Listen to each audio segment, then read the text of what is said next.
Hi there, welcome back and welcome to part 4 in the build log series of this 1:350 scale model of the Mauretania, a ship built in Wallsend on the Tyne. Incidentally, that's my Newcastle accent, apologies. Now, as you can probably see from the mess all around me, today I am drilling out the portholes. And this is a pretty long and laborious process because this is actually a model of Lusitania that I'm converting into Mauretania.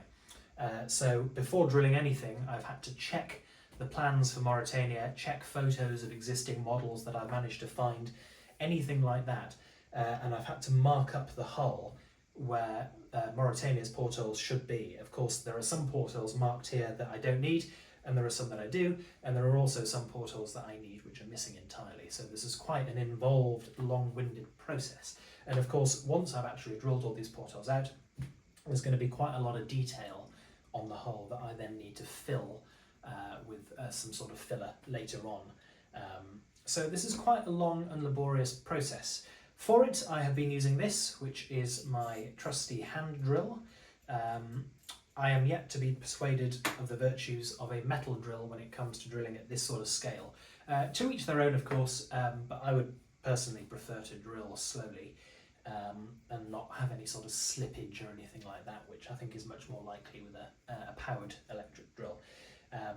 So that's the plan for today's video. I think it'll just be drilling out portholes, and then the next video will be sort of correcting the surfaces, correcting any indentations on the model, that sort of thing later. Anyway, I'm waffling now, so without any further ado, let's crack on.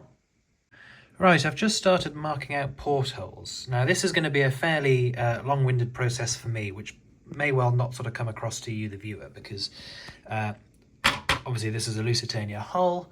Mauretania and Lusitania didn't quite have the same porthole layout. So what I'm doing is I'm marking the portholes that I want to drill. And as you can see, there's a big difference between the stuff that's embossed into the hull and what I actually need.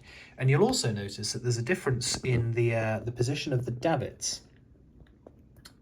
So these little marks here, the sort of plastic nubs that stick out, those are sort of the brackets to hold the davits for the lifeboats.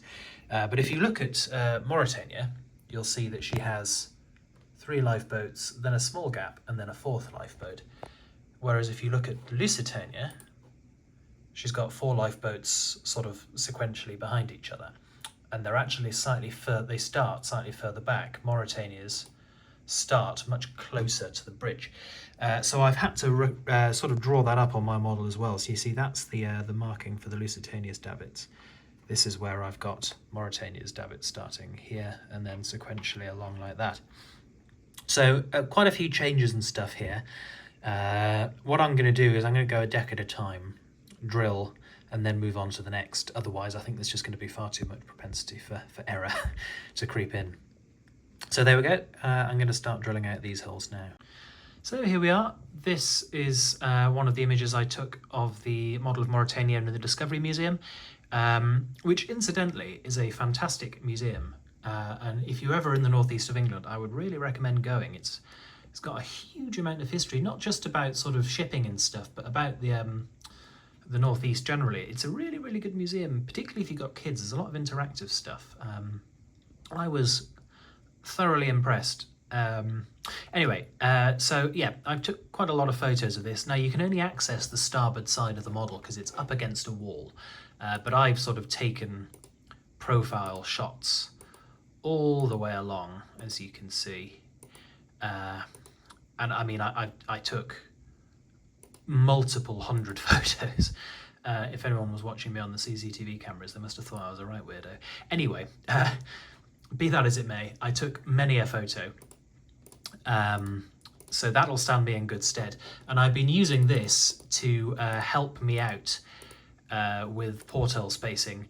That alongside this coloured plan of Mauretania that I have, which was very helpful for the upper decks where it was white and the portholes stand out quite well. Far harder on the lower decks where the black and the portholes don't stand out so well.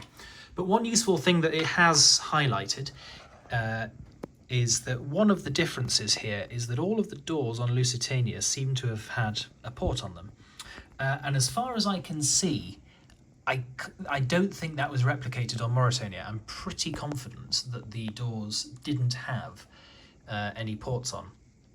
So I'm not going to drill them out. I'll just fill them and leave them as they are. And if by any chance I come back and find after the fact that actually they did, I can always drill them out later. But I'm pretty confident that they didn't. So those are the resources I'm using here, and I'm just working my way through slowly, getting all these portholes drilled out.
Right then, so we've done the first two decks, the higher up decks, and as you can see I have made quite a few changes from what is cast into the plastic, and that is all based on the sort of the plans of Mauretania that I have available to me, and also the photos I took of the model in the Discovery Museum, so already paying dividends there. Now of course, because I've made some modifications, what that does mean is that I am going to have to sort of fill in indentations which I haven't drilled out. I'm going to have to get rid of those davits and stuff. But that stuff I was always expecting to have to do anyway. Now, one thing that I have just noticed with this model is that some of the portholes that are indented into the hull are actually slightly skew width. And it's meant that on a couple of occasions I've drilled holes that I don't think are actually very straight, or rather they're not in line with the rest of the holes on the model, which is of course not what you want. I'll see if I can find an example for you.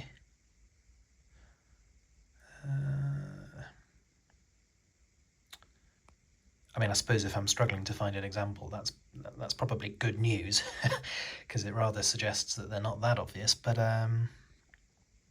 there's one. That one, just a wee bit higher than the one to the right of it. Now, I'm hoping that using the fibre, optical fibres, they will provide the source of light. And I'm hoping that them being a sphere will a circle, that'll rather obscure this, and then I can just sort of fill and putty around it. But it might be that I have to sort of open out these holes a bit further with a drill or a file, just to correct that mistake at a later date. It's one of those things, it's very hard to know until you've got the whole thing painted up and with lights coming out of it. And I'm sure that when I do that, there'll be certain portholes that stick out a mile and they look really, really wonky, and they'll have to be addressed. And there'll be some that don't look wonky at all, and obviously they're fine. Also made some fairly major changes at the front. Again, you can see there's a couple that I highlighted which I haven't drilled because I made a mistake, but that's okay. And then, there's quite a few dotted all over the place which I haven't drilled because they're in the wrong location. They're a Lusitania porthole, not a Mauretania porthole. So we've done the upper sections, and we're now going to go along and do the lower decking as well. So I'm going to return to the plans and check out those portholes and make sure that everything's right before I start drilling. Here we go, marked up the next deck, and I've just drilled the first 3 portholes in row, just to sort of square off the bow nicely, make sure I don't go beyond that point. Now, is it perfect? No, of course it's not. And one of the really challenging things here is, of course, working out where you are on the hull, because when you're looking at photos of a model or plans, you've got all the sort of deck superstructure. You've got, lifeboats, funnels, the bridge, bits of machinery to sort of locate you along the length of the hull. But when it's a blank hull like this, it's actually quite tricky. There's very little to go off, so you have to sort of make measurements and, to an extent, guess, which is suboptimal, but I'm pretty happy with this. There's quite a lot of portholes that have been added in, and quite a few further aft that have been taken out. Where I've drawn an arrow, that's where I've marked a porthole for cutting and then realised I don't want to cut it after all, so it's like a symbol to make sure that I don't cut it, even though it's been marked, and there's a fair few of those along the model. At the end here, I've already drilled out some holes, and then I've just drawn a line to sort of stop me going any further, because those are the holes that I want to drill and no more, so stop at this line basically. Just doing as much as I can to stop me sort of being an idiot and making a mistake that I don't want to make. Is it perfect? No, of course it's not. But I mean, as with the Titanic model, the only genuine model of Titanic that was 100% accurate is at the bottom of the Atlantic, and the only perfect model of Mauretania was scrapped in 1935. You're never going to get it absolutely right, but it's a pretty good stab, I think. Anyway, enough waffle. I'll start drilling these out now.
So, I think with that, I will call an end to this video because I've only done one half of the model and the video is already however long. So it seems sensible to call an end here, pop this video up and then do the other half of the hull later on today. Still quite a lot of stuff to be done. Obviously all of these drilled out holes now need to be countersunk on the inside because we've got some drill residue left over from where the drill's broken out into the hull. I need to fill all the portholes that I haven't used. I need to make various changes to the hull as well. One of these doors needs to go. I need to change the anchor ports. There's lots of stuff that needs done.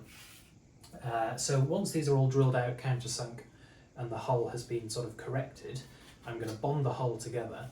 At that point I'm going to elongate the stern, because Mauretania was a few feet longer than Lusitania, so we need to pull that back a bit. And then it'll be a case of painting up, and then we can start fitting the fibre optics and going on from there. But this is going to be a long and slow process, so be aware. Anyway, I hope you've enjoyed it. If you have, do please like and or subscribe. Leave any comments you have, any questions, anything like that, and I will see you in the next video. Bye for now. Or should I say, bye for now.